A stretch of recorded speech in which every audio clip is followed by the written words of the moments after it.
Təbii ki, Azərbaycanın artan gücü və inkişafı, eləcə də ölkədə hökm sürən siyasi sabitlik bəzi ölkələri qıcıqlandırır və bu siyasi paxıllığın nəticəsidir ki, Azərbaycana qarşı tarix boyu məkirli siyasət yürüdən İran yenə də öz çirkin əməllərindən geri çəkilmir.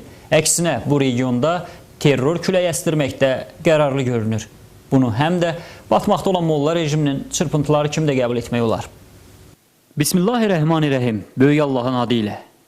Əslində materialı müqəddəs kəlamla başlamağımın əsas məqsədi hər zaman Azərbaycana və onun müstəqilliyinə təhdidlər dolu çıxışlar edən və fiziki təsirdən belə çəkinməyən İranın xüsusi dairələrinin, ayatullahların yadına Allaha və onun böyüklüyünü salmaqdır. Allaha inam, nə qara geyinib şeytan libas olmaqdır, nə də ki milyonlarla dindaşını insani haqq və hüquqlardan məhrum etməkdir. Nə də ki, əli müsəlman qanına batan kafiri sinəsinə basıb ona hər cür dəstəkdə bulunmaq deməkdir.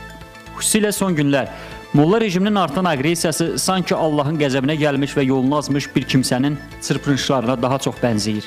Jurnalist yazıcı Rafiq Tağının öldürülməsi, əyatullahların vaxtaşırı fətvaları, Azərbaycanın internet məkanına edilən təcavüz və nəhayət Azərbaycan ərazisində başqa millətlərdən olanlara qarşı terror həyata keçirmək və sabitliyi pozmaq cəhdi kimi faktlara az sonra toxunacağım.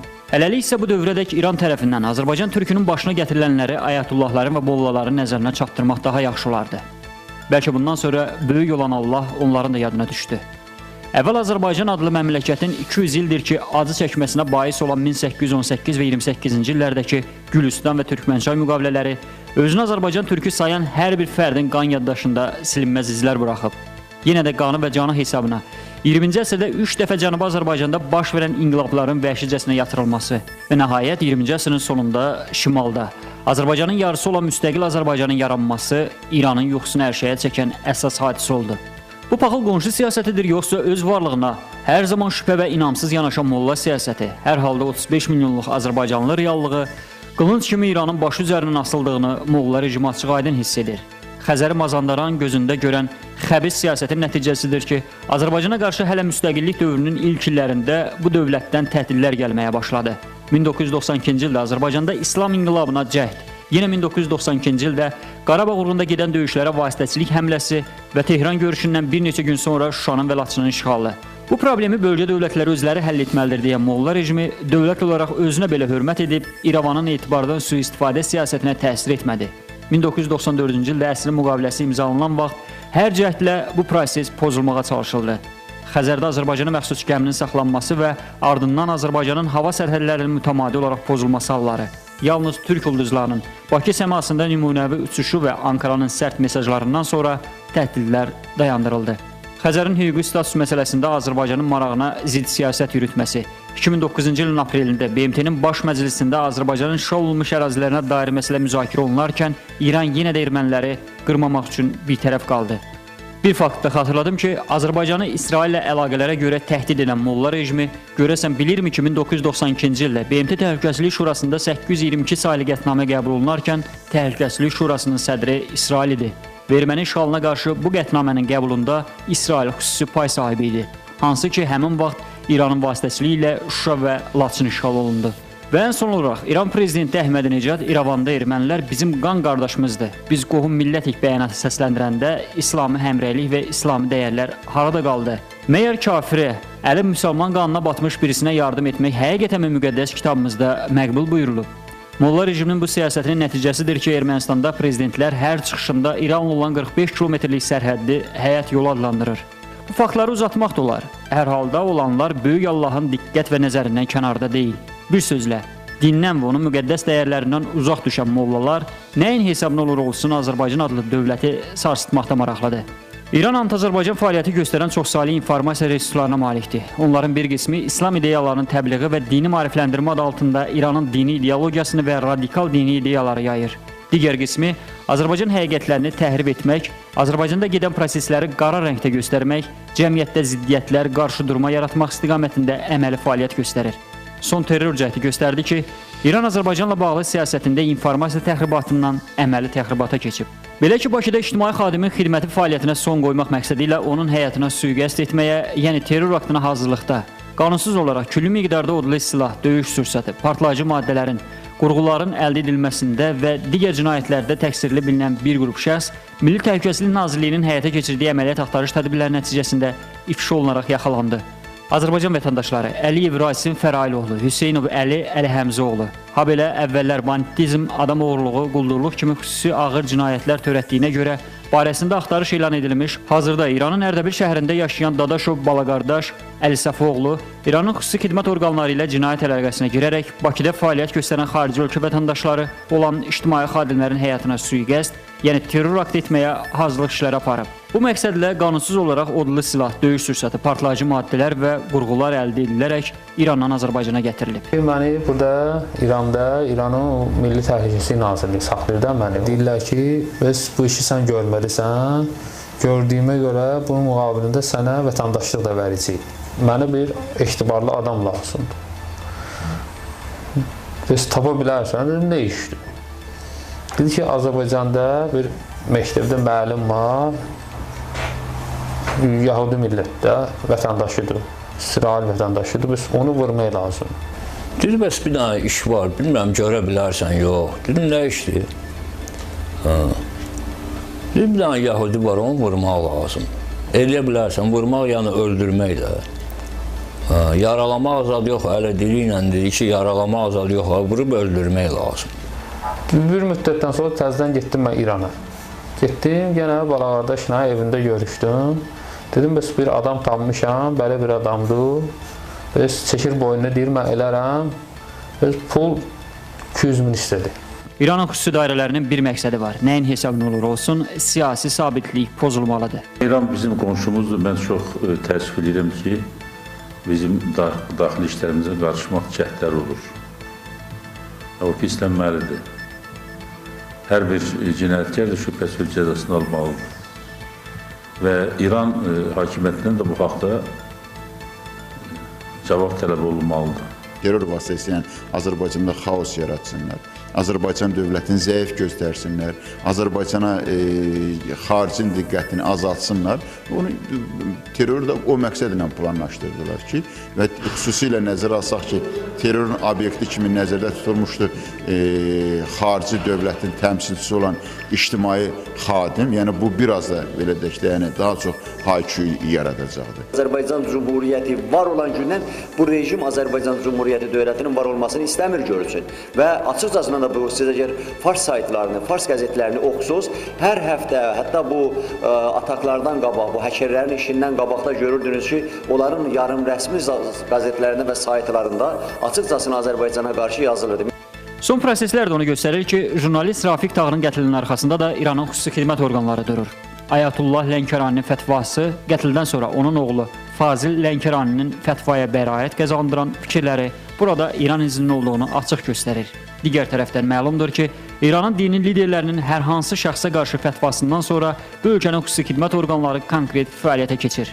Bunu vaxtilə Salman Rüşdiyə qarşı həyata keçirilmiş davamlı terror cəhdləri də sübut edir. Bu yaxınlarda bir yazışın həyatının itirilməsi də bunun sübutdur ki, bölgədə gərginliyi qabaqlamaq, bəlkə də özündən hədəfi yayındırmaq, Azərbaycanın hər hansı bir mənada hədəfə çevirmək niyyətlərində olan dairələr, xüsusilə də bu planda İranın müxtəlif qüvvələri Azərbaycanın ayrı-ayrı insanlarına, müxtəlif tanınmış temalarına qarşı belə addımlar atmaqla Azərbaycana bunu siqnal göndərirlər ki, hər zaman onlar İranla asılı olsunlar. Hər halda qonşunun sağlığını istər deyimi görünür bizim region üçün keçərli deyil. Bir də ki, sağlıq istəyənin gərək öncə özü sağlıqlı olsun. Bizim bəxtimizdən isə xəstə qonşular düşüb. Bir sözlə, burada ataların sözü keçərli deyil. Həm də ata sözünə qulaq asmaq üçün birinci gərək atanı tanıyasan. İndi gəl baş çıxart. Farslar erməniləri özünün qan qardaşı və qohumu sayır. Ermənilər isə özlərini fransızların balaca bacısı adlandırır. Biz türklərin payına isə bu soysuz və dinsizlərlə mübarizə düşüb. Vaqif Aydınoğlu, həftə sonu üçün. Ötən həftə Azərbaycanın internet məkanına edilən təcavüz də İran adı ilə bağlıdır. Belə ki, sıradan çıxarılan dövlət qurumlarına məxsus 25 saytdan 24-ünə müdaxilə məhz İran ərazisindən olub. Əslində bu təxribatın arxasında siyasi mesajlar durur. Hər vəzlə molla rejimi Azərbaycanda gərginlik yaratmaqda maraqlıdır. Başa vurduğumuz həftədə Azərbaycan son 20 ildə olduğu kimi yenə də cənub qonşumuzun təxribat və təhdidləri ilə üz-üzə qaldı. Müstəqil olduğumuz son 20 il ərzində Azərbaycana qarşı anti-təbliğat maşınını işə salan İran İslam Respublikası bu dəfə tamamilə yeni üsula əl atdı.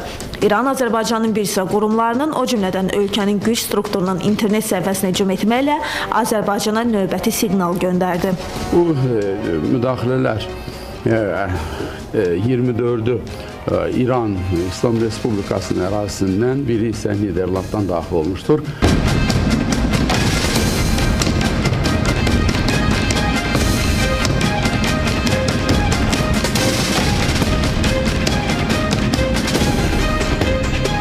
Bütün bu hallara aydınlıq gətirmək üçün mən İran həmkarıma məktub göndərib ondan xahiş etmişəm ki, bizlə birlikdə bizə yardım etsin ki, biz müdaxilələrin dəqiq mənbələrini, mənbə ünvanlarını bilək. Fars Molla rejimi bu dəfə tam fərqli bir üsula əl ataraq Azərbaycanın informasiya məkanını iflic etməyə cəhd etdi.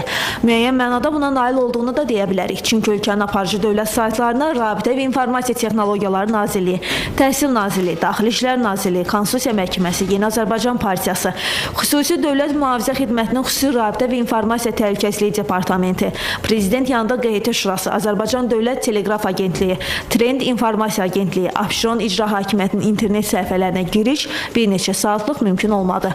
Məlum virtual hücumun İranda hansı qüvvələr tərəfindən təşkil olunması ilə bağlı müxtəlif fikirlər səslənir.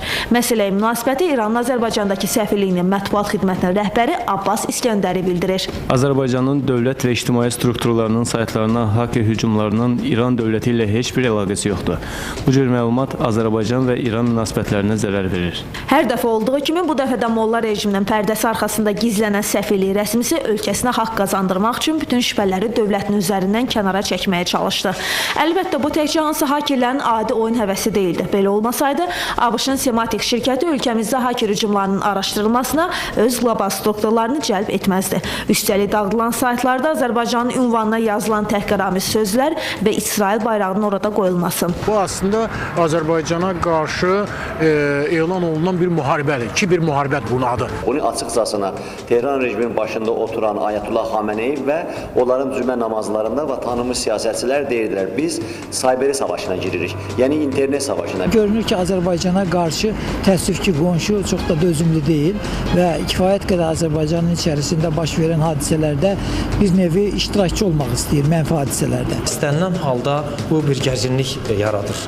Və mən düşünürəm ki, gələcək dövrdə bu proseslərin dövlətlərarası ciddi gərginliyə çevrilməsi halı perspektivi böyükdür.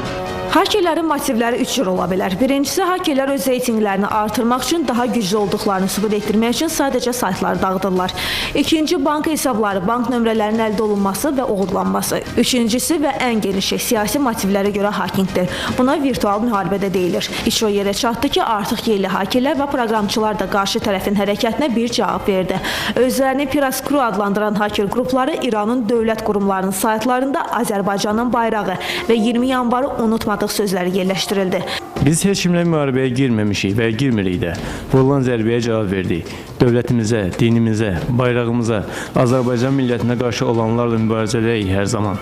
Azərbaycanın dövlət qurumlarının saytlarına edilən müdaxilə, mən bir mənalı şəkildə deyə bilərəm ki, xaricdən edilmişdi. Azərbaycan daxilində belə bir qrup, şəxs və yaxud da belə bir motivi olan insan yoxdur. Bu həqiqətən xarici ölkələrdən olunan hücumlardır. Bizim yerli hakerlər onsuz da eləmirlər, yəni ki, bunun üçün dalınca qaçmırlar. Çünki biz nədir, hakerlik eləyib ondan bir şey əldə etmək lazımdır. Yəni, haker eləyən eləyirsə, bundan reklam əldə etməlidir. Yəni, bundan bir imaj qazanmağa çalışır. Bəs bununla eyni dinə qulluq etdiyimiz, üstəlik də qonşumuz olan İran nə demək istəyir? Onlar barışmaz bir mövqeydədirlər bizim əleyhimiz, Azərbaycan əleyhinə.